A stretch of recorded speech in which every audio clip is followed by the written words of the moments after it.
We have a very special guest with us today. So we have Mr. Sebastian Choinsky. He works at Sherwin-Williams and has done so for the past 10 years. He started out as a driver and eventually worked his way up to his current position as district sales manager. And he'll be sharing some of his experiences and expertise while working there. And fun fact, he is bilingual. He speaks both English and Polish. So without further ado, please help me to welcome Mr. Sebastian Choinsky. Thank you. Thank you, guys. So I'm gonna, it's basically to prepare you guys, give you an overview of Sherwin-Williams, of what we do, how we operate, and to prepare you. Are you all in the triathlon? All of you, yes? Right? So it's gonna be a little bit to prepare you for that as well. So make sure you guys ask as many questions as possible. Remember what I said earlier about sales. It's all about preparation, right? So this is your preparation, okay? So as you guys know, I'm a district sales manager. I started in the company about 10, 11 years ago as a driver, worked my way up. I held numerous roles. As you could see, if this ever works.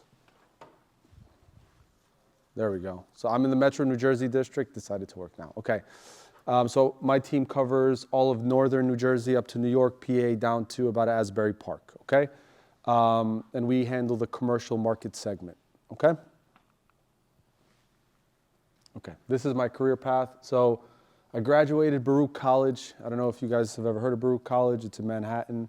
It was about 2019. I was already working for Sherwin-Williams at the time. I entered the management trainee program. I did that for about a month. Became an assistant manager. Then I ran like a regular retail store for about a year and a half. I became an account executive in Manhattan for about 2.5 years. And then most recently, commercial branch manager. So I ran a big commercial facility. I had drivers, I had bookkeepers, I had a whole bunch of people that were reporting to me that prepared me for this role. Now I am a sales manager. Okay, any questions about career path, anything like that? I know we spoke about it already. No? Good, okay. So, the Sherwin-Williams Company, okay, this is going to be basically our overview. So I'm not going to read this. I'm going to have one of you guys read this. Read the first bullet point. Okay, founded in 1866, the Sherwin-Williams Company is a global leader in the manufacture, development, distribution, and sale of paints, coating, and related products to professional, industrial, commercial, and retail customers. Sherwin-Williams manufactures products under well-known brands such as Sherwin-Williams, Valspar, HGTV Home, by Sherwin-Williams, Dutch Boy, Krylon, Minwax, Thompson's, Waterfield, Cabot, and many more. Second bullet point, Alex.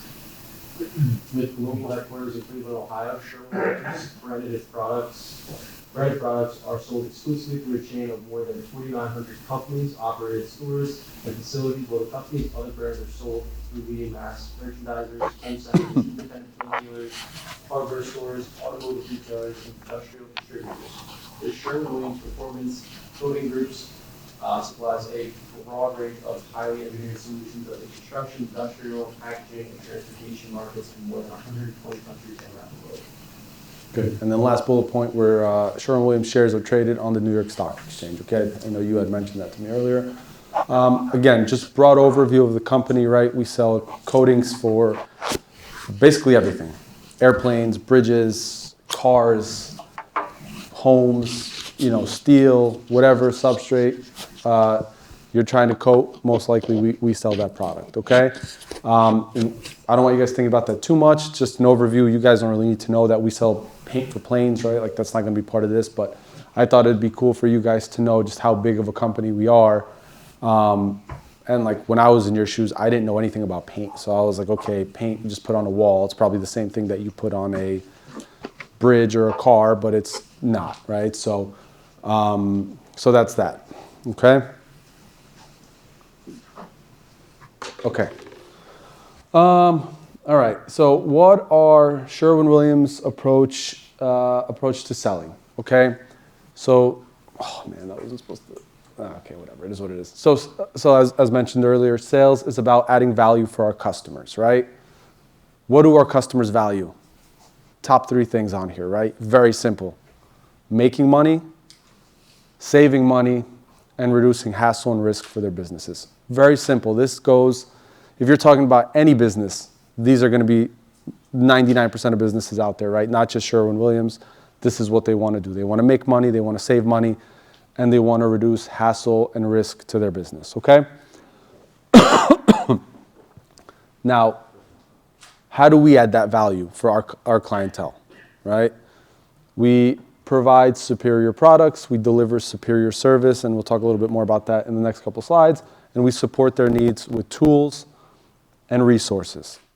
Does anyone have any questions about this slide, about our approach to selling? I think it's very simple, right? Like, when I talk to a customer, or anytime I ask him, how can I help your business? 9 times out of 10, in one way or another, he's going to tell me, I want to make more money, right?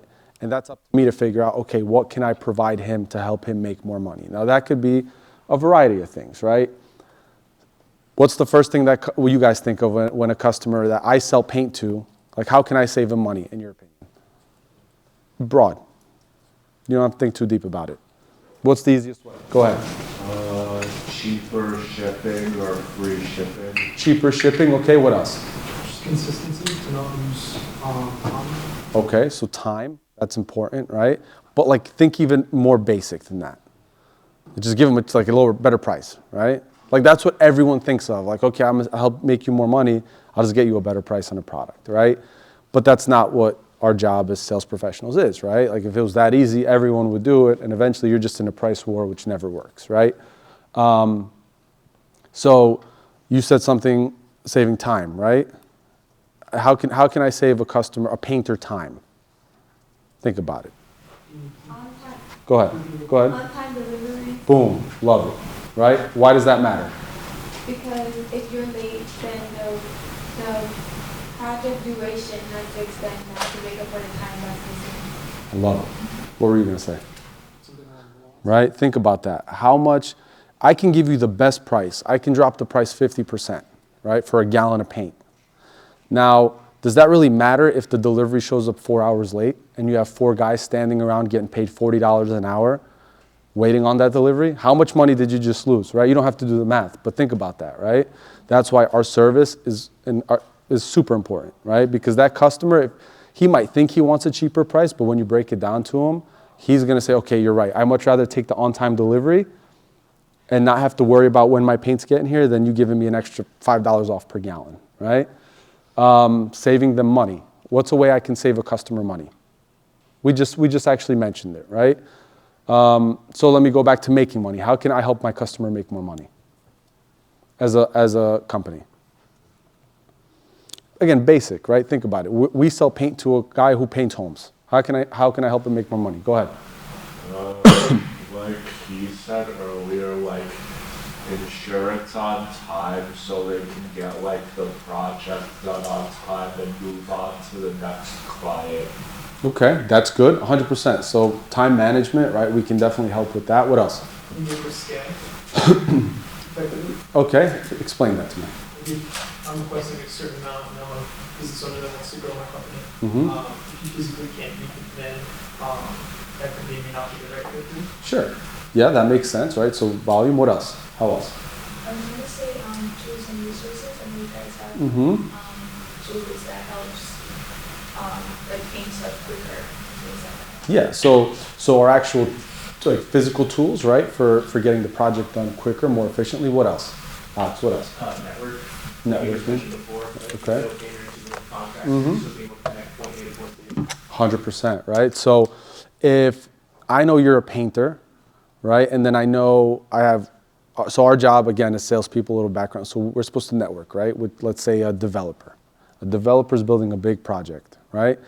If I'm that salesperson and I know I have a good relationship with that developer, I know this painter needs work, I can maybe help him land that job, right? And it's free. This is just part of the process, right? We don't charge for those services. It all comes when you open an account with us, okay? And then reducing hassle and risk to their business. Give me an example that a salesperson at Sherwin-Williams can reduce hassle and risk. Again, basics, think basics. Go ahead. Make sure that the paint is of good quality so it's not going to start peeling like a couple days later. 100%, right? So if you're painting the outside of your home, right, and it's summertime, sun is beating down, surface temperature is really hot. So like for us, we have to meet a certain surface temp to be able to paint the surface, right? If I give you paint for a wall, an interior wall, what do you think is going to happen when you put that paint outside? It's going to last for 2 days and then peel off, most likely, right? Now, how much of a headache did I just cause for that business? Because now what does that guy have to go back and do? He has to repaint. So now I just lost you money, right? All because I didn't recommend the right product, right? I can also recommend the right product. So when the surface temp is at a certain level, we have certain products that can meet that surface temperature. I can get you off that job even quicker, right? Now I just saved you money. So I can go one or two ways, right? But you can see the striking differences, right? Like if I cause you to put the wrong product on the wall, now it's peeling, now it's coming off. You have to come clean it, repaint it. Now you just lost $5,000. Okay, no one wants to lose money. So how do we add that value? Again, to the basic level, providing superior products, delivering superior services, and then supporting with tools and resources, right? We'll go a little bit deeper in depth with that stuff. Does anyone have any questions about anything so far? Nothing that comes to mind? Ask away, because remember, I'm kind of leading you towards a certain direction for this triathlon, right? So make sure you guys are prepped. So obviously superior products, as we've been around since 1866, right? So we have, I was telling Alex earlier, we have the best products in the industry, right? That's what we're known for. We spend a lot of money on R&D, right? We have chemists, we have people that work every day, all day on making our products better. We take stuff from the field that we hear, all right? So if you're telling me that my paint looks nice when you paint it for the first time, but when you're doing a touch-up, meaning when you're coming back, if you scuff up the wall like here, and you're coming back to repaint it, if it doesn't match up correctly and you see a difference, that's not good. Because what? Now you have to go back and paint this whole wall again, right? Who wants to do that? Nobody. You want to just come and touch it up, right? So we'll take that, we'll say, hey, listen, this specific product line doesn't touch up well. Well, we'll take that to our R&D team. Now they start working on it. If they hear it from enough people, they're like, oh crap, okay, there's a problem here, we have to fix it, right? So our products, again, we spend countless hours there. It is listening to our customers in the field. And then these efforts have improved application and durability of our existing products, right? So again, this may not mean a lot to you guys, but just being in this world, you know, back in the day, we didn't have, like when you painted a bathroom, right? It was very, very by the book. There was one product that to make it very shiny in order for it to be washable and durable, right? We now have products that are flat finish. Flat finish means there's no sheen on the wall, right? And like me personally, I don't like shiny walls. I like it to be flat. Hides imperfections better, right? And I would like to put a flat finish in a bathroom or in a kitchen. Back then, that wasn't possible. But through innovation and stuff like that, now it is, right? And a lot of that has been led by Sherwin-Williams, okay? Again, superior products. Everyone's going to tell you, yes, go ahead. The flat, don't they, if you go touch the wall, I heard that the other kids don't want to have flat just because. There you go. See, that's not true. That used to be a thing, right? Now, and you probably heard that from maybe your parents or some family member, right? That used to be a thing. Now you can put flat and you can literally walk up with the hockey puck, scrape the wall, and it won't have anything, right? But again, that's something that they were working on for years. And it's not just Sherwin-Williams at this point. A lot of other companies have it as well. But that's something that came through hearing it in the field over and over, and kind of through demand, right? So that's one example right there, right? So service, bless you. This is something that Sherwin-Williams prides themselves on. Alex, you were telling me this, right? You worked for our competitor for a little bit. You went and interned with them. That's what we're known for, right? Our brand promise is Ask Sherwin-Williams. And something I told all of you guys is we spend a lot of money, time, and resources into training our people, right?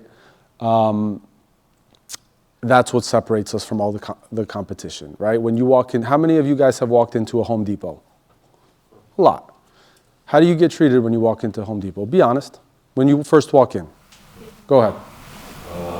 Some of the workers honestly look bored.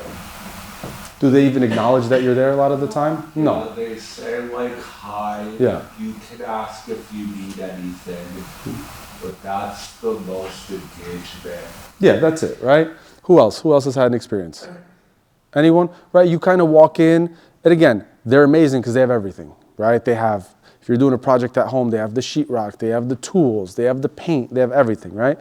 But you walk in and there's no service, right? Versus us, you walk in, someone has to approach you within the first 30 seconds of you walking into that door.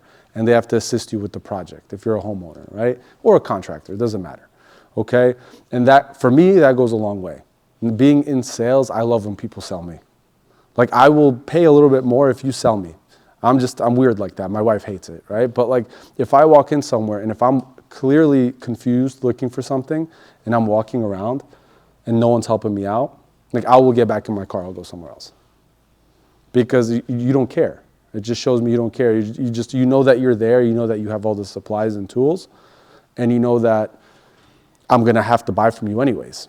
A lot of our customers will sometimes pay a little bit more, or they do pay a little bit more, because they know we offer that service, right? And they know that when they walk in, if they call one of my reps at 4 o'clock today, that rep is gonna pick up his phone and assist with whatever questions they may have, or whatever problems they're encountering, okay? So a couple of services, free delivery. I worked in Manhattan, as I told you guys earlier, right? That was my area. Why is free delivery important in Manhattan? If I'm pitching a customer, like, hey man, I got you with free delivery next day. You can place an order today at 2 o'clock, 7 a.m., it'll be at the job. Why is that important? Go ahead. It's just expensive and it reduces like having to think of how to get that product. There you go. You guys you guys are young. Have you ever drove through Manhattan? Yeah. How was that? Now, imagine being in like a company van. Imagine driving in Manhattan in a company van, right? We almost did. Yeah, there you go, right? Terrible. Does anyone here know how expensive it is to park a van in Manhattan for the day? No, probably Way more. More. Depending where you are, it depends where you are. So if you're in like, I'm not talking about like, so I say above 125th, right? Maybe $200, maybe 300, I saw right? 400. 400 daily. You go into a parking lot in Manhattan for 20 minutes, they can charge you $50, depending where you are, right? So there you go. You have a cost, let's say it's $200, okay? Does anyone know how much it costs to drive into Manhattan with the van? How much? 150. It could be, depends. So like with congestion pricing now, right? You drive in and it's, I don't know the going rate for a van. Let's say it's $40 just to cross the toll. Every time you cross 60th Street, you're paying an additional $20. So let's just say just driving in is $60. So now add 200 plus 60, that's $260, right? Now, who has to drive? Someone has to drive this van, right? You have an employee driving the van, right? How much does, let's say an employee's $50 an hour. So you just paid an employee 2 hours worth of work to drive your van into the city because he had to go pick up material and park the van. So now, does anyone know what that cost is per day? Roughly. $300. Let's just say $300. Times that by 5, what do you get? 1,500? Times that by 52. What do you get? Now, if I'm standing in front of a guy and he's like, oh, yeah, whatever, your free delivery doesn't mean anything. Someone do the math. What's 1,500 times 52? What does that come out to?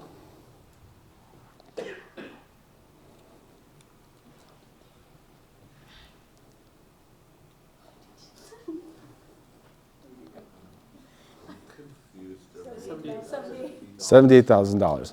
So now, what do you take? So what can I do with that? I say, hey, listen, if you come and you utilize our free delivery service, not only do you get the paint for free, I just saved you $78,000. Now you can take that and you can reinvest it into a new employee, another salesperson who can go out there and get you more leads. Now that person can go and maybe bring you an additional 500,000. I don't know, now I'm making it up, but you could start going down that path, right?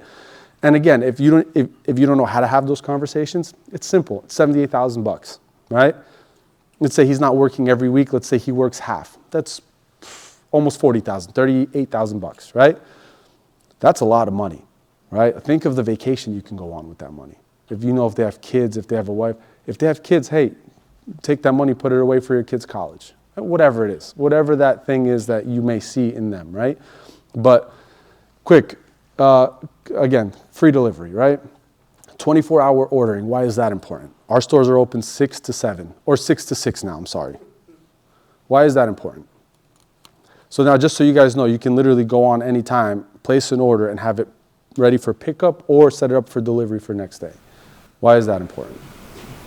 Maybe like you want to pay for a project that's like happening right now. Mhm. Waiting X amount of time to receive it. All right, go ahead. It's Alex. important for those deadlines. So like, let's say a contractor needs to go paint, Mhm. they gotta have it done at a certain Mhm. time. So having that customer service and that availability next day Yeah. is crucial. You worked for Ben Moore, right? You went or interned with them, right? You should know this. How organized is your typical painting contractor? Not very organized. There you No go. Neighbors everywhere. Horrible, right? 90% of these guys are unorganized. They make a lot of money and they're successful, but they're very unorganized. That's just our industry the way it is. Everything is last minute, right? Now, if the store's closed at 6 p.m. and they're workers, so imagine if the owner of the company or whoever's in charge is unorganized. What do you think the painters are? The painters are even worse, right? Like, they don't know what they need. They don't know what they're doing, right? So now the painter calls the owner at 6:30. Hey, boss, I really need this. I need this material. I need 100 gallons tomorrow morning. Now what? Right? Now this guy can go in. He can either text or he can go on the app, set up a delivery, or a delivery won't get there first thing, but he could set up a pickup, for example, right? Or a delivery, whatever, for next day, right? Now you just saved him a lot of time and hassle because that order, if you went in to place it in the morning, wouldn't be ready. It would take time, right? So you have that. You have 24-hour ordering, and then, again, apps that provide specifics related to their business. So we'll kind of go through that on the next slides. Right? So we partner with our contractors, right? So we offer marketing tools, we offer sell sheets, right? For them to brand their business along with Sherwin-Williams, like that's big, right? Taking your small business, you have maybe 2 or 3 painters, and you could put Sherwin-Williams logo and your logo on one piece of paper and show it to a client and say, hey, look, I'm backed by these guys, the biggest paint company in the world. Okay, how impactful is that for when they go and pitch themselves to paint the house down the street? That homeowner is gonna look at them and say, wow, like this is big, right? Like I know I'm standing behind a reputable company, okay? Any questions about any of this stuff? Now, this stuff's very important because these are reasons why people come to us. Go ahead, Xavier. What would you say is the biggest one out of these that you found the customers appreciate the most? And just ballpark, because I know everyone's different, but. So I'll tell you, everyone's different. So I gave you my example, Manhattan. Manhattan, #1, free delivery. And I just broke that down to you why, right? Jersey's going to be a little bit different. Guys in Jersey still want the free delivery service, but it's not as impactful as it was in my market when I sold. When I sold, that was the first thing I mentioned. I said, how do you guys get your paint to your job sites? Oh, well, I have a van. My guy brings the van. Right there, I knew I had him because Benjamin Moore and Home Depot, they don't provide that service. They'll provide it, but it's not next day. Like you can call my rep at 4 and we'll have it there at 7 a.m., right? It's hard, and especially in Manhattan, they don't provide that, right? So now only are we offering you a discounted rate on your products, a sales rep that's helping you with your business. Now you can get free delivery. That was big, right? And that's what helped me win. I knew that right off the bat. Someone who's newer to the painting business or industry, right? Someone who just started their paint company a year ago may know how to paint, may be a great painter, but they might not have that business acumen just yet, right? So the third one might be more beneficial, where we create customized marketing material for them, right? Where it's, let's say, a sell sheet. You put Sherwin-Williams logo, my logo, you put that on one piece of paper and you go to market with that. Now that's impactful for them. They don't care about the free delivery. That's more impactful because for them, having a company like Sherwin-Williams back you is huge. That's a big differentiator, right? That's big because now it just makes you look more professional. And again, you have the biggest paint company in the world backing your business, okay? So yeah, like I said, it varies. And that's kind of when like you have to prepare, right? Like it's I am gonna cold call this guy, offer him this, and he's gonna come to me. Like you have to really dig deep and get a deeper understanding of their business, their needs, where you might be able to, provide them that additional benefit, and then you connect the dots, right? And you work from there. So, but that's a good question. Anyone else on any of this stuff? Just a more tactical thing on the 24-hour ordering. Mm-hmm. On weekends, are your hours always the same? Like it's always the same hours? Or Always the same hours, yeah. Okay, Yes. So again, on weekends, and again, maybe you didn't deal with this because you were on the commercial contractor side, but on weekends we deal more with like homeowners. That's where so it'll switch. like drastically. You don't really deal with contractors or companies on the weekends. Like our stores are dealing more with, and homeowners take advantage of that as well, right? Like hey, if you're doing a paint project and you need, let's just say in Manhattan again, right? Like you need paint delivered to your apartment. How are you going to get it? Either you put it in an Uber, but if Sherwin-Williams can offer it for free or out of I think now it's like maybe for homeowners they pay like $50 or something. I would have to check depending on the market. But even that, like how much is an Uber going to cost you to go from the store back to your house? Like it's an added benefit. You know what I mean? Anything else? No? Okay. Actually, I'm sorry. Yes, go ahead. For homeowners, it's not free, but for commercial? No, so I believe it is. I just don't, like they change these things so much. So I think in like specific markets, I think if your order as a homeowner is under a certain amount, like for example in Manhattan, if you order one brush, I think you have to pay a fee. But I think it's like under $100. Don't quote me on the exact number. I would have to go check. I haven't dealt with homeowners since I was like retail store manager. But again, for you know, if 2 gallons of paint nowadays is over $100, right? No one goes to a paint store to order one brush, like you know what I mean. So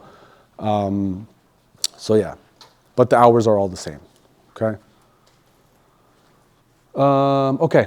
So the tools and resources, again, the ability to provide tools to improve your customer's business is another way we differentiate ourselves.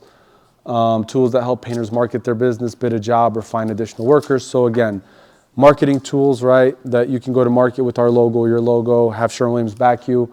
We have tools that help a customer bid a job. So like, again, this is more for that new painter that may walk onto a job like this and like, damn, I don't know how many gallons of paint this needs. We have tools for that, right? More seasoned guys, they don't really use stuff like that. But you know, for someone that's new and up and coming, and the hardest thing in today's world is finding solid labor, right? So we have tools for that. Yes, go ahead. I'm confused by what bid a job means. So when you bid, so as a professional painting contractor, if you're going to see a project, there's going to be other guys there. So let's say there's 5 people that go see 5 companies. So you'll walk the job like this. You'll walk into this room. They want you to paint the room, right? So you look at it and say, okay, you come up with your price. It's going to take 10 gallons of paint. I'm going to need 2 workers for 2 days.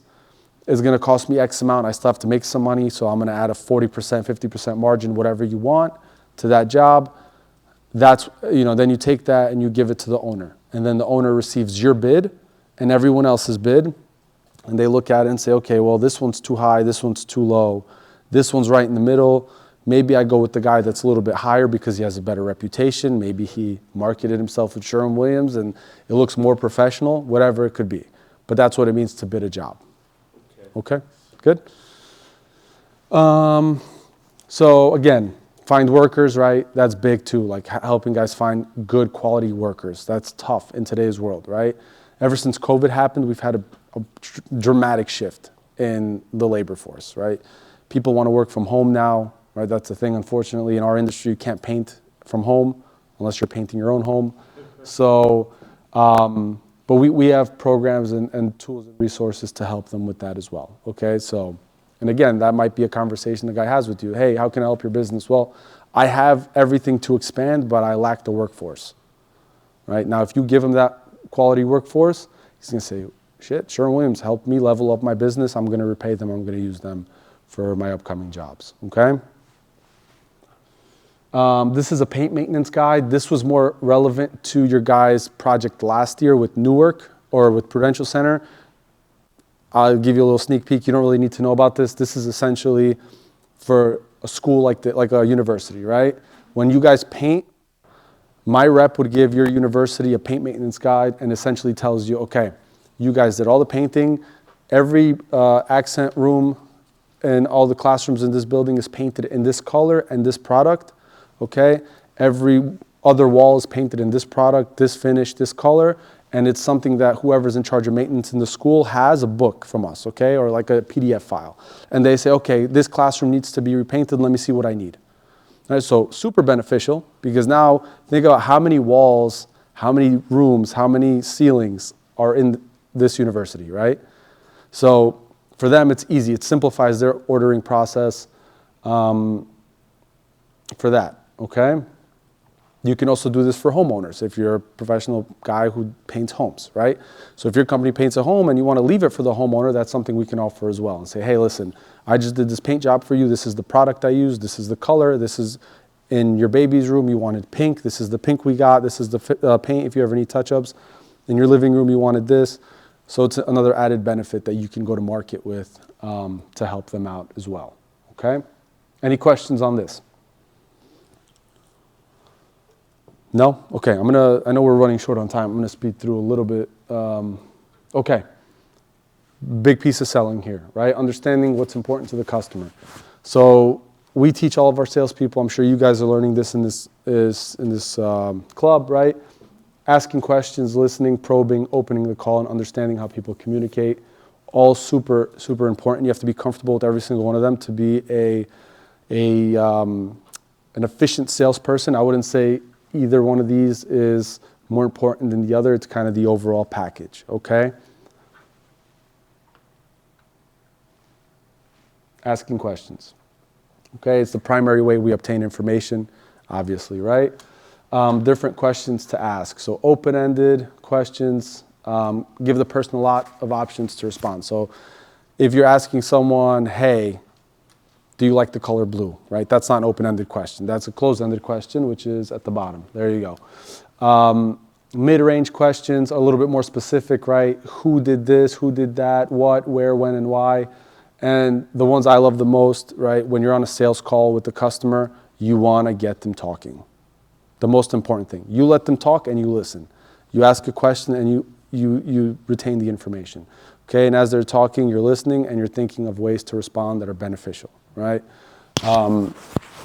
So that's that. Okay, anyone have any questions or concerns about the types of questions that you can ask? Yes? What's your go-to question that you ask people to kind of start off? So when I start off, it'd be probably some small talk, right? So I'd come in, hey, how are you? How's the family? How's this? Right? But a good open-ended question that I like to ask to just start, if it's like a little awkward with anybody, right? And my job is to help you out, is how can I benefit or how can I help your business? And people, let me tell you right now, you ask that question, they're going to just go off on a tangent. And they're going to talk and they're going to talk and they're going to talk. Because if I'm a business owner and I'm trying to make more money and I have someone asking me like, hey, how can I help you make more money? Who wouldn't want to give out all their information, right? Like, that's when they tell you like, hey man, like I have a lot of jobs, my workforce sucks. Like I need better painters, right? Okay, hey, I can help you out with that, right? Hey, I have a lot of jobs, but what's slowing me down on these jobs, I'm using this really shitty paint product from Benjamin Moore. Like, it just doesn't cover well, right? And then you're like, okay, no problem. That's when you step in, right? Save the day. Or it can even be a paint product from you, right? Hey, like you guys are selling me this paint, it really doesn't cover. Like that wall, I had to put 4 coats of paint on it.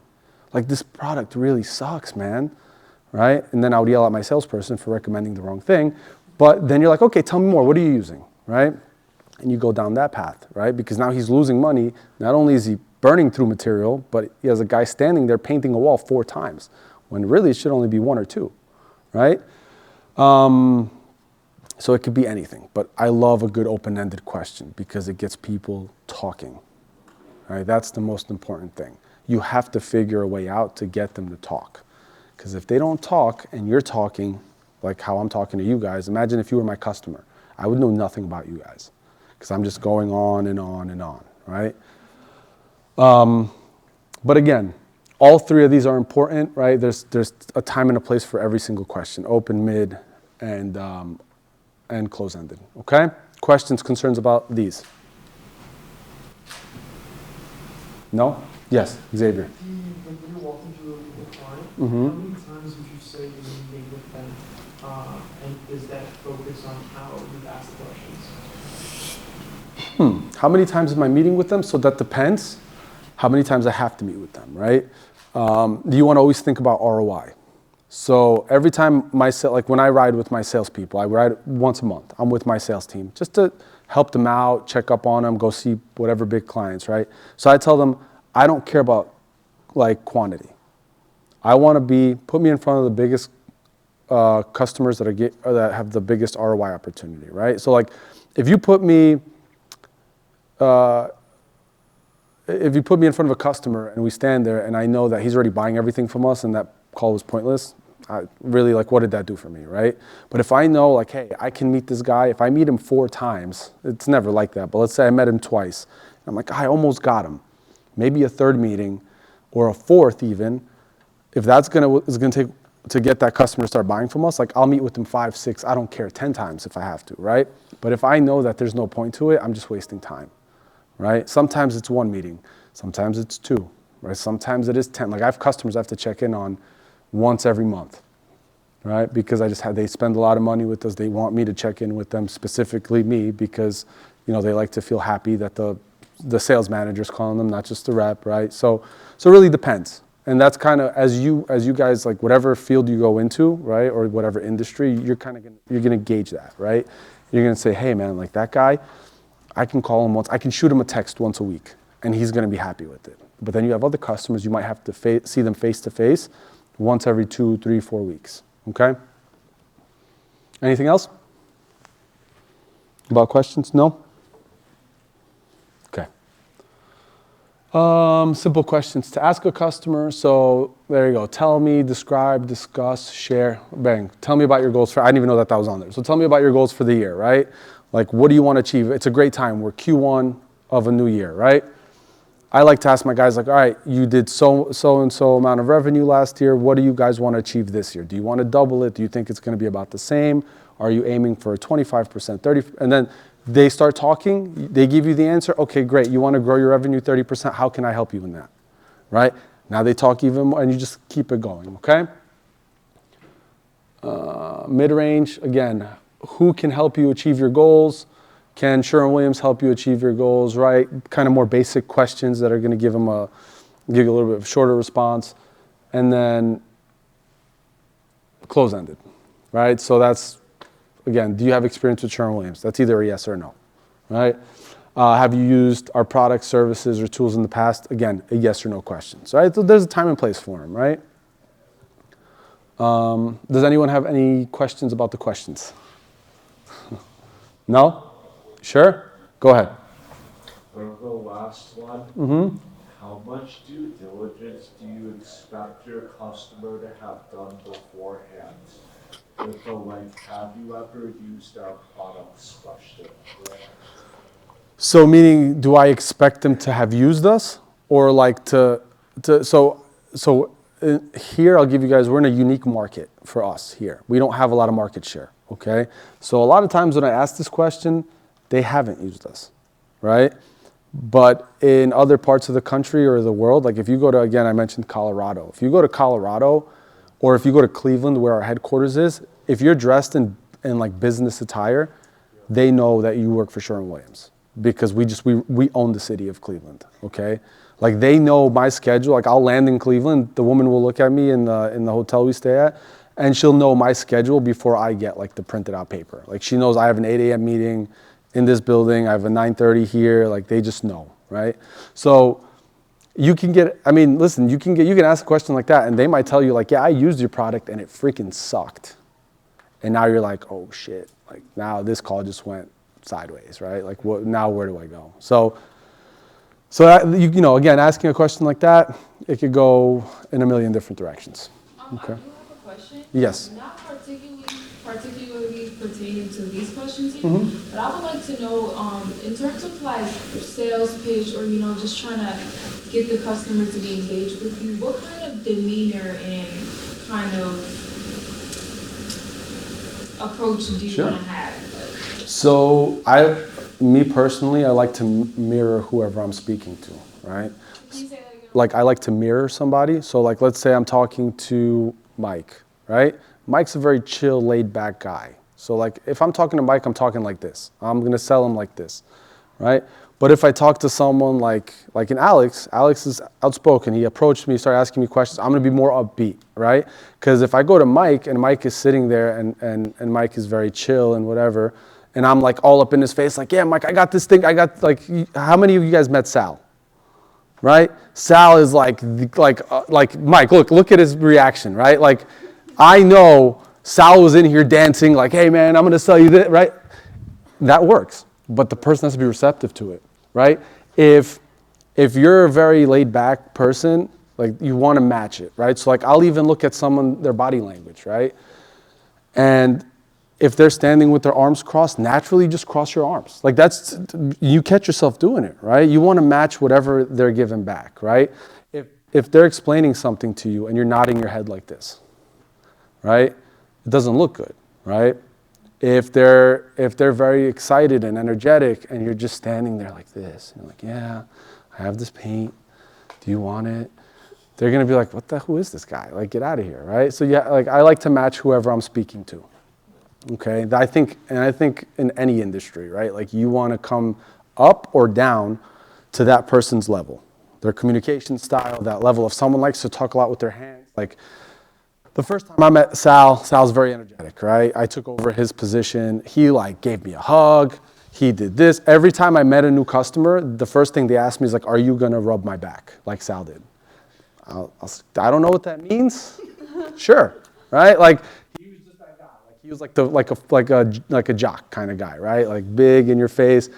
I'm very different, right? The way I approach customers, I'm way more like laid back. I like to match, right? I'm not gonna just be all up in your face. If I have to be, I will, right? But you wanna see, the other person and kind of how they operate. Okay, that'll be my answer to that. Anyone else? Actually, I do have a question. Yes. For matching, wouldn't you say it's kind of like an iffy situation? So, for example, like a few weeks ago, we did a role play, and Mr. Gatlin, his demeanor was someone that's like very awkward, so nervous, don't know anything about AI. But like, if we were to match him, you think it would give us success? Or because I decided to just reassure him, like read the personality. Yeah. So, and again, it's a case by case, right? I'm saying in general, you want to kind of be at that same level, right? And it depends. Like maybe you have to come down to that, or you have to be the opposite. Like if he's unsure of something, and if you respond to him and you're unsure, then it's not going to look good, right? So in that case, that'd be a great response, right? If he's like sitting there unsure, awkward, not, they don't really know what they're doing, you kind of want to be that person, like, no, listen, this is the greatest tool. I'm going to sell this to you. It's going to help your business do this. And you want to have that reassurance. I just mean an overall demeanor. Like if I'm sitting, so like I see it from A to Z. I'll walk into an office and I'll see guys in sweatpants. And if I see a guy sitting in sweatpants, I know that conversation is going to be very different than if I walk in and I see a guy in a suit and tie, right? And I have to know how to adapt.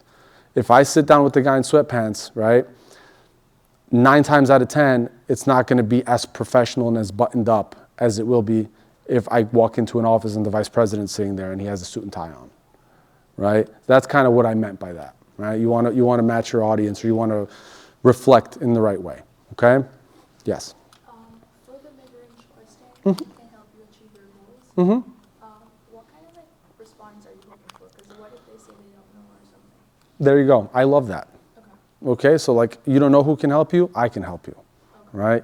You want to achieve this, let me explain to you how I can help you. See, like what you don't want is if you ask that and they're like, let's say Benjamin, like, oh, the Benjamin Moore guy knows how to help me achieve my goals. Like then you're like, okay, this just got awkward, right? But if answer like I don't know is good, because then you can ask a follow-up question. Well, what do you mean by that?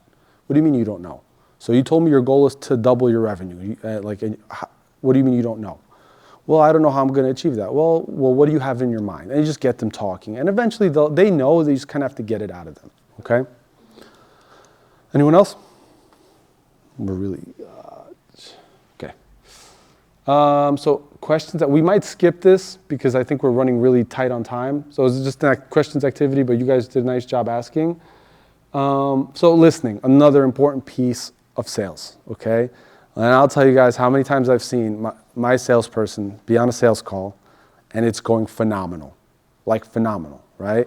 They're talking, we're getting the job, we're locking it in. Everyone's happy, we're all smiling. But then the customer will drop something in there and we completely miss it.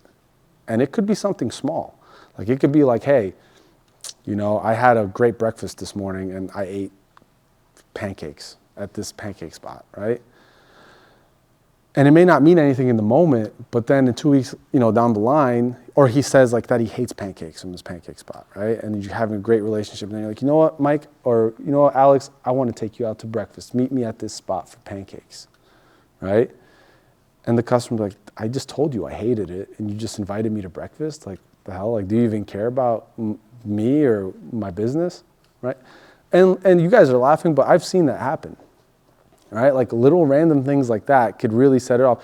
And again, they might mention something. So a lot of my salespeople are so used to selling the cheapest product. I'll get you the best price on paint, right? I'll get you the best price, don't worry about it. But the customer will be like, I'm painting, this job's different. I need something with quality. I don't really care about the price. But my salespeople, they won't even hear that. They just hear they have a locked-in sale. I'm gonna get you the same stuff you're always using. Now the customer's gonna use it, have to paint the wall 4 times, and be really pissed off at Sherwin-Williams. Like, this is not what I asked for, right? So it's very, very important to listen and to process information as whoever you're pitching to is speaking, right? Because you might think you're taking the call in this direction. They might say something, you might have to pivot and go completely in the opposite way, okay? And if you don't listen to them and you keep pushing the narrative, like, no, I'm gonna keep trying to force my way this way, the door's closed. Like, you're not going anywhere, right? You're done. That door's closed, that one's open. You have to find a way to get to that door, okay? Yes, ma'am. Is there a way that you, like, what practice do you use, like, when you're trying to, like, actively listen to someone? Mm-hmm. I'm trying to correct it, but, like, to keep your brain, like, focused on it. Mm-hmm. Because I feel like, especially within, like, I can listen to someone, but especially within competitions, Mm-hmm. I'm listening, but I'm, like, trying to, like, go over, like, what's next, Mhm. or, like, oh my gosh, they said that, like, what Yeah. should I respond? So I feel like I'm more focused on my Yeah. response versus actually, like, So what they say. I'll tell you this, right? So like in the like a competition that you guys are doing here, it's a little tougher because it's not authentic. It's you guys don't really know what you're selling to a certain, you know a little bit, but you don't know enough to like where my guys are experts. Like when you guys get into the real world, when you're an expert on something, and again, that's one of the most important things is whatever you're selling, you have to know it inside and out, and you have to be confident, right? When you have that, you're then equipped with it not being like that. You're not thinking of like, oh shit, he just said that like this paint isn't good. What can I respond? No, it's natural, right? And what I like to do is like I like to look at you and just nod along, right? Like you're listening, you're actively paying attention because you never know what they're gonna say in any sales call. And if you miss that small detail, that might be the difference of whether you land it or you don't, right? Because someone else will listen. I don't know I think it's the 80-20 rule, right? You have 2 ears, 1 mouth. So you listen twice as much as you speak. Is that the rule? Mike, is that it? Is that okay, good. I always mess up the percentages, but that's really, it's true. If you ask me how much I speak on a sales call, I barely speak. And if I don't speak and you speak the whole time and I just chime in here and there, that means it was a great call. And if I'm in there with you for an hour or 30 minutes or 45 minutes, whatever. Okay, that means you did a lot of talking, I got a lot of information, now I'm gonna use that information on the next call or to lock in this deal, okay? So it's very important to listen and listen well, okay? What else? Any other questions about listening? I would say like, what are some like distinctive ways? Like a lot of the times when pitching a sale or something, or essentially you're trying to provide a solution for whatever the customer or consumer is looking for. A lot of the time they're expressed it in a way where it's like comes off as a tangent, like maybe they're very like riled up in the moment, or they really are seeking a solution, so it comes off in a tangent. So it's a lot of words and a lot of things to process in the moment. So what are some ways to like distinguish the important information? Sure. Yeah, I mean, again, it all comes like, I wish sales was black and I used to think sales were black and white. It's not, right? Like every call is going to be different. Every customer is going to be different. But if you see a customer needs a solution right away, you offer him that solution, right? Like you want to be there. Okay, listen, like I'll give you guys an example. When I was a salesperson, right? And I felt this one. It hurt my soul a little bit, okay?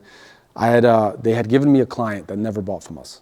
One of the biggest clients in New York. And they're like, go figure it out. And I was a young guy. I was like maybe 26, 25. Hungry, thought I was the best, right? I was like, bring it on, right? I walk into the guy's office, kicks me out of the office. I was like, all right, well, that was horrible. Then he finally calls me, like I was persistent. He finally calls me back. And he goes, hey, Seb, I have this door I'm painting, right? It's a red mahogany door and I need a seal. I don't want to bore you with the details. He needed a special primer. So I'm like, holy crap, this is great. He called me like, now is my time to shine. So I start spitting up a bunch of like, okay, this is what you want to do. You want to sand the door? He cuts me off, okay? And he goes, hey, listen, I've been doing this for 40 years. I don't need you to teach me how to paint the door. I'm asking you for a product recommendation. I'm like, my apologies, here you go. Thank you, have a nice day. Bang the phone on me, right? And I was like, shit, that was, I was like, I learned a great lesson because instead of just responding, again, it's New York. Time is money. Things move a million miles a minute, right? He's sitting there like listening to me being like my guys are waiting for this paint. You're telling me how to prep the door. I don't care about that. I can do that. Get me the material, right? Me and that customer have a great relationship now, but like it went from him kicking me out of his office multiple times, like get out, I don't have time for you, like leave. I even brought him food once and he kicked me out. Can you believe that? Like I brought him, I was like, yeah, let's have breakfast. He's like, thank you for the food, but you gotta go. I was like, okay, sorry. To then, now he calls me on the holidays, asks me about my family. Like it develops into that over time, okay? But listening, like I was not listening, I was just hot-headed, thinking I'm the best, and failed, okay? So again, you have to fall on your face to learn, okay? We bring it back to that. Anything else on listening? Okay. Again, listen to understand, not to respond. Very big, right? Sometimes they may think they just want to hear a solution, but they really don't, right? At least not in the spot, okay?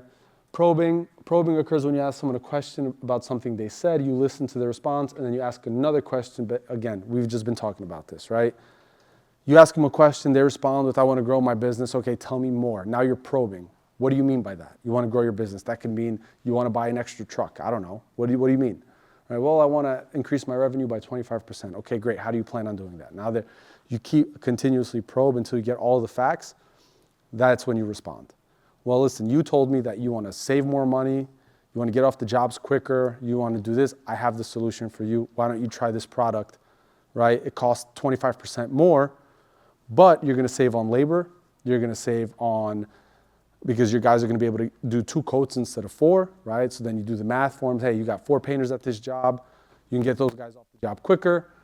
And you save money that way, right? Now you can take on more work because you're finishing jobs quicker. You're saving money on them, and you can take on more work. Now this is going to increase, whatever it may be, okay? But you do that through probing. Ask as many questions as you can and make sure they make sense. Like, again, this is where the preparation comes in, right? You don't want to ask questions that make no sense, okay? There you go. We were talking about touch-ups. What issues are you having? Touch-up has been an issue. Tell me more.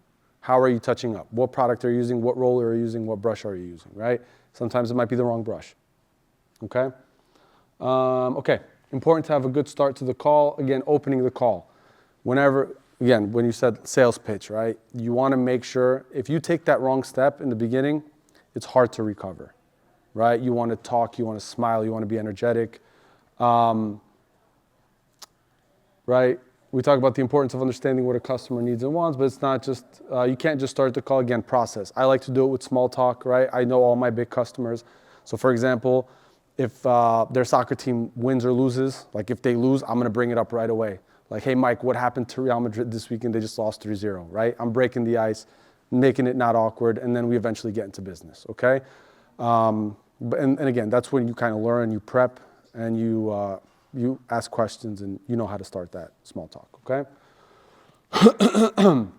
Now, understanding how people communicate, right? What do you look for when you watch them? Again, we spoke about this. Pace, right? Is this a fast-paced individual? Is it a slow-paced individual? If it's a fast pace, I'm not going to come back to him and drop my pace and be super slow if they're going 100 miles an hour because it's just never going to connect, right?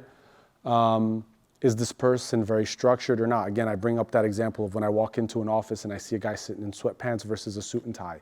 I can already tell, I know where this call is going to go. I know how I'm going to talk to them. I know the type of questions I'm going to ask. They're going to differ, right? Not that one's better or worse, but I know I have to adapt my approach, okay? Any questions on this kind of stuff? No? Okay. So again, this is Sal's work, so so here, putting it all together, pace, structure, right? There you go, 2 examples. I can go on a call with a guy like this or this. You never know, right? And it's going to be very different, all right? Same thing, pay structure. So again, asking questions, listening, probing, opening the call, and understanding how people communicate. All these are super, super, super important in any industry, in sales, okay?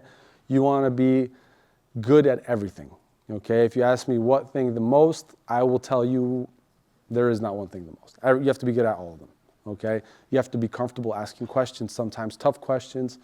You have to be really good at listening, really good at probing, opening a call, and understanding how people communicate. Now again, some people are going to be different, right? Some people are going to be, like we said in the beginning, the chill guy, the awkward guy, the hype man, right? I feel like I'm a little bit of a chameleon. Sal was the hype man. Like Sal would have had you guys doing jumping jacks in here, right?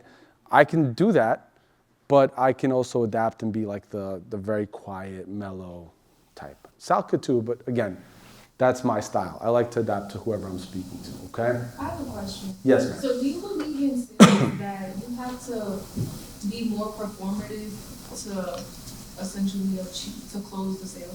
Meaning what? Like, overly like enthusiastic, you know? Sometimes. Again, it depends what you're selling. Because at the end of the day, you want to enter with a good approach and leave with a good approach. So it's just like, Yeah, so for in my role, sometimes. And it, again, depends what you're selling, right? Like if you're selling a car and you have someone in front of you, right? And you know you only have them in front of you for that amount of time, you're trying to sell them this car, you have to be enthusiastic. Look at the rims on this car. It has an engine, it has 4 cup holders. Can you believe that? 4 cup holders? Like you have to do all that because you're with them for a short amount of time. If I walk into an office and I'm like, look at this paint I have, it touches, the guy's gonna be like, get out of here. You know what I mean? Like you have to know your audience, you have to know what you're selling. So it depends. Sometimes you have to be that person. Like when I was selling paint in a retail store to homeowners, like I was a manager, homeowner would come in and they look at the prices, like why would I pay $90 for a gallon of paint? And if I'm like, well, I don't know, I mean, paint is paint, right? Like, no, I have to be like, well, listen, what are you painting? Your kitchen? All right, how many times did you get pasta sauce on your walls? Oh, 4 in the last month, great. What do your walls look like? Well, they look like because there's red stains all over them. Like, there you go, I have the product for you, right?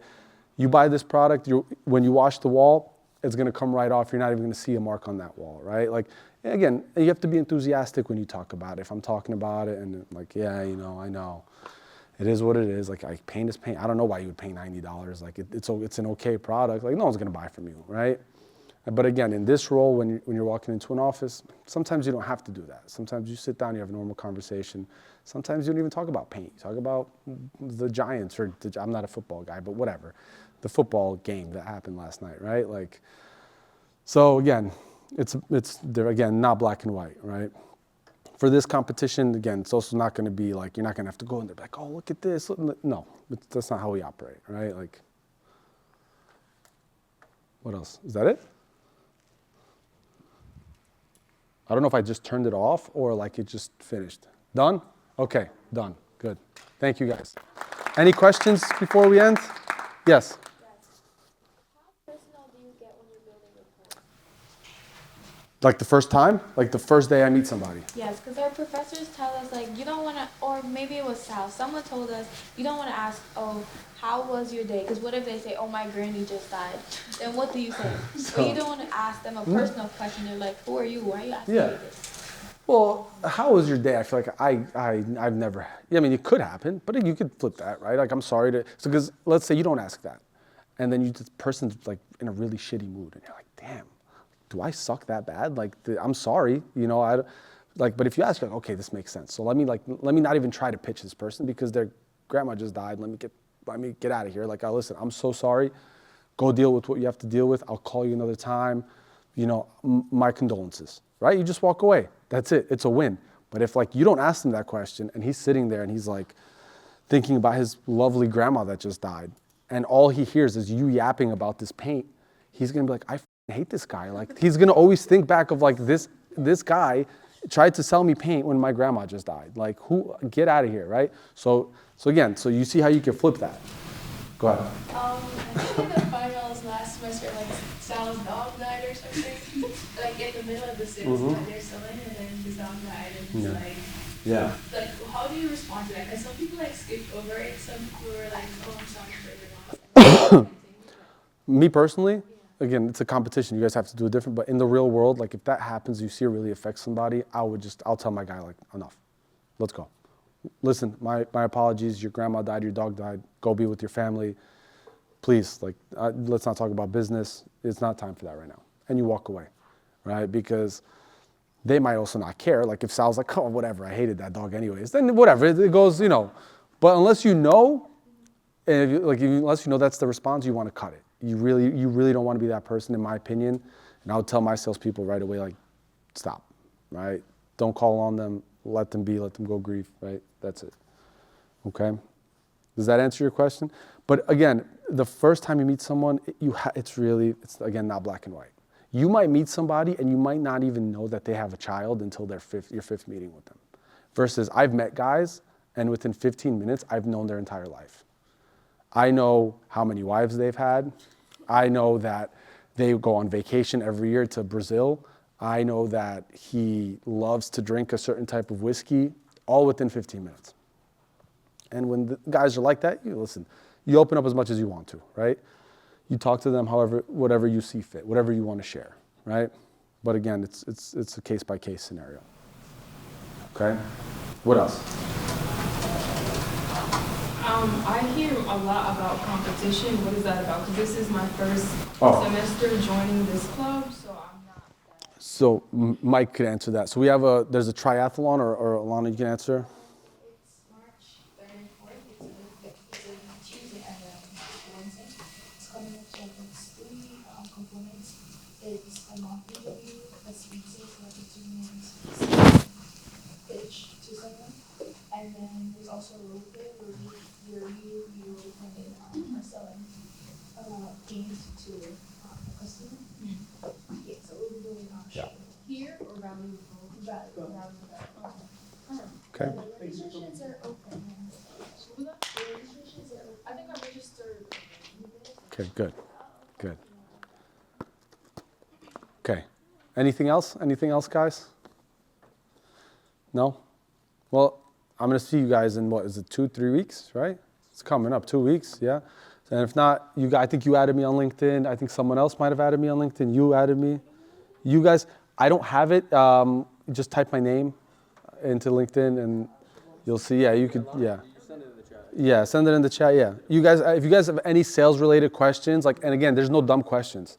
Trust me, I've seen it all. I don't have a question, but something she asked. Mm-hmm. I actually asked a customer once. I work in optical sales. Mm-hmm.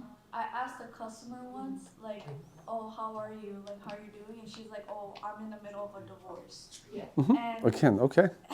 Yeah, I've heard it. And basically, I didn't know how to respond. All I said was like, I'm sorry about what's going on. Is like there anything I can do to help or anything like that? And basically, it became like a whole therapeutic session. So she was buying glasses while talking about like how her husband was a bad husband and everything like that. And she was like, oh my God, I actually feel so much better. There you after she was just shopping while we were talking about her husband. So like, it depends on the person. Yeah. Like sometimes they really want someone to be there for them, so you can make a unique experience for them. So 100%, and that's very important in sales, right? And so like, Alex, again, I keep bringing him up because he worked for our biggest competitor, or he went to intern with them, right? So again, our product's very similar, right? And I have customers that are so loyal to Sherwin-Williams that they will turn away work if they can't use us. Now that's what you want, because that customer doesn't care about price, right? And sometimes that's how you build a customer, right? Like if someone's there and you're that shoulder to cry on for them, they can be like, wow, that person was fucking great. Like I'm gonna recommend them for everything, right? And so that's a great example, right? Like you being there, really, you probably locked in a sale, and then now that person only will have positive thoughts about you, right? Yes. What are the 2 or 3 things that sets Sherwin-Williams apart from competition? So again, it's our services, right? The fact that we're vertically integrated. So we were talking about that earlier too, right? Like we manufacture, distribute, and sell our own products in our stores. Benjamin Moore, they're corporate, but they sell through mom and pop shops. They sell through chains. right? So we have more control when it comes to that kind of stuff.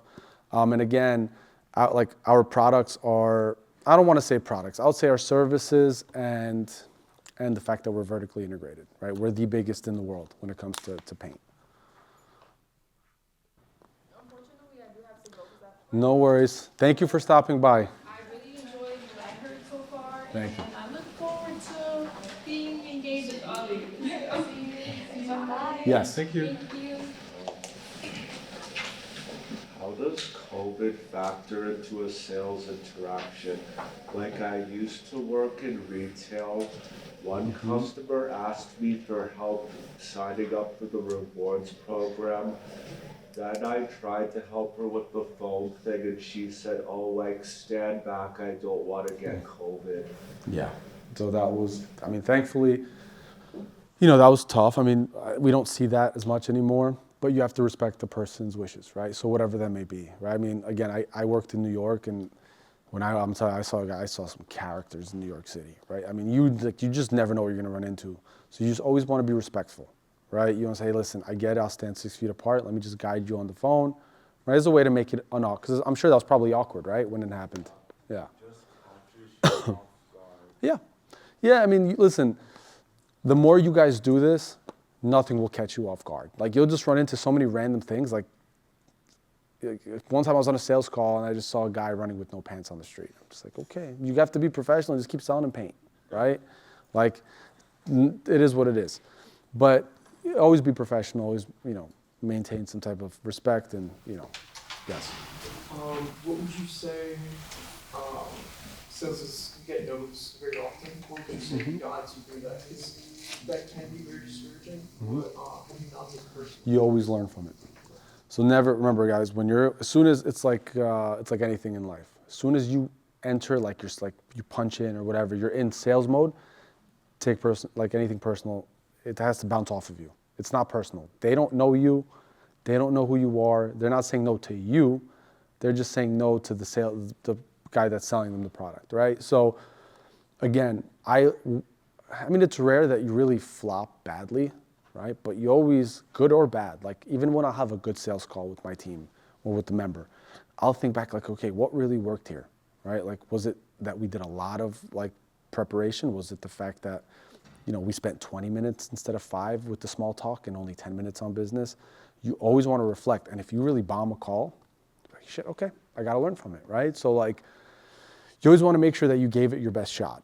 You never want to just not care and go into a call and be like, oh, whatever, I failed, it is what it is. You want to prep, you go in and say, okay, it didn't work. Some people look at me and they're like, I don't like this guy, right? Rarely happens, but it happens, right? Happens to my reps, right? They'll walk into a call and as soon as you sit down, they'll know, I'm not giving them the sale. And hey, listen, I'm the same, right? I just became a homeowner. I'm hiring people to work on my house, right? Now, if you tell me you're gonna come to look at my electric socket at 3 p.m. and you show up at 4 o'clock and you come sloppy, right? Looking disgusting, you're not gonna get the job. I don't care if you give me the best price.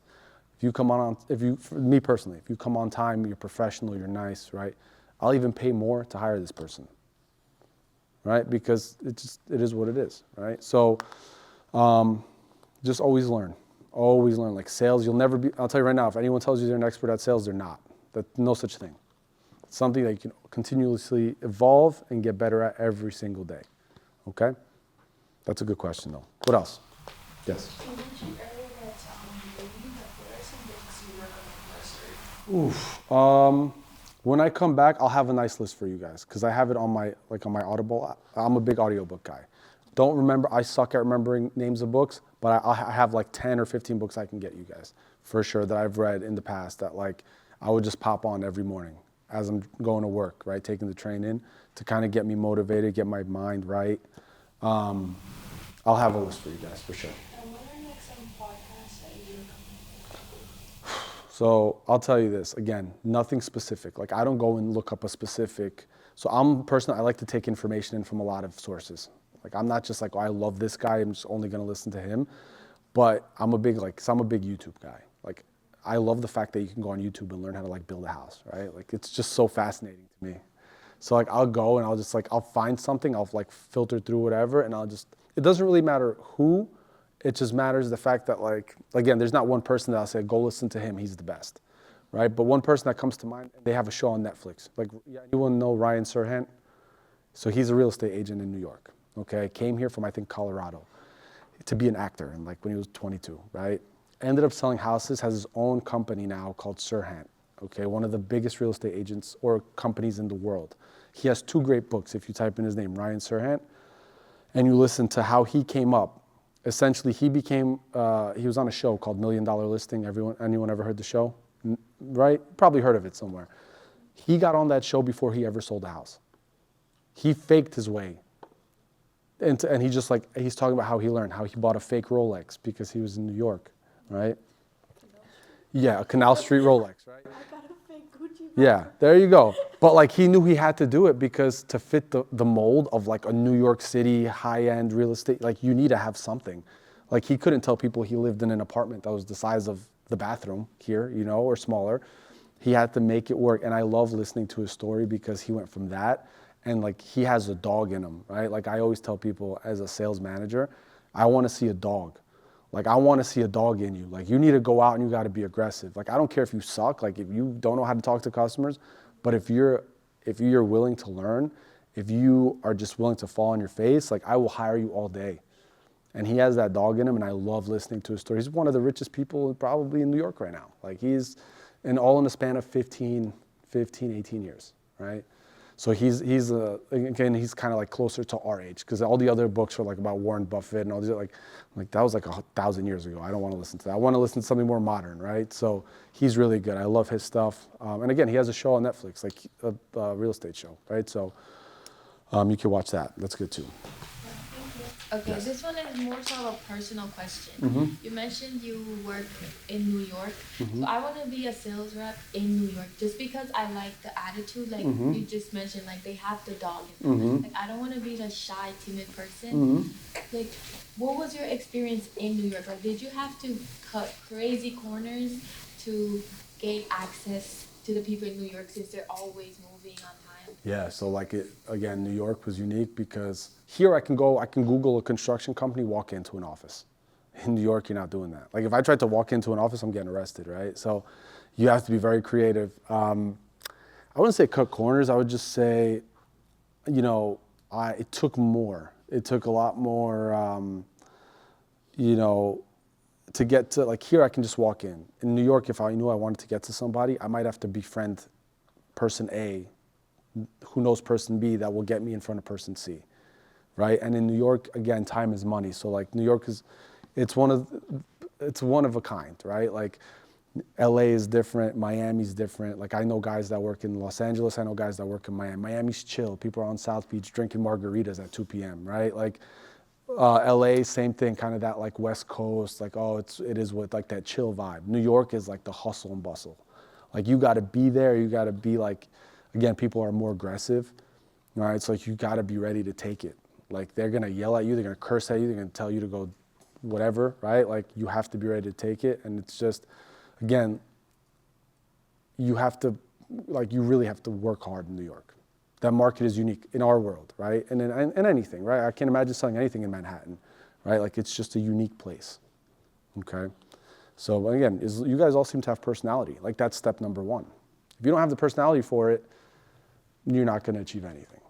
You know what I mean? You have to be excited, happy, working hard, all that. That kind of, factors all into it, What else? Anyone else? No? Guys, thank you. It was a pleasure. I look forward to seeing you soon. Thank you.